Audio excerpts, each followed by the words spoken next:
বরকনের হলো টোটো করে গাড়ি। আমরা চলে এলাম প্রকৃতির কাছে।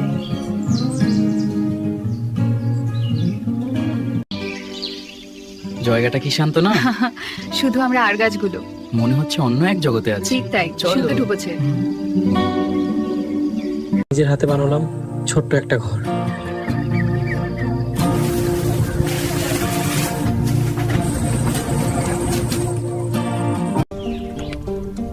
এর সহজ খাবার, কিন্তু প্রকৃতির মাঝে এর স্বাদ আলাদা।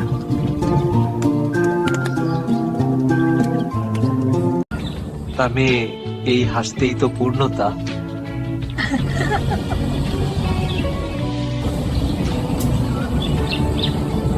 লেডি, কারণ সুখ মানের পরে কিছু না, ছোট ছোট মুহূর্ত।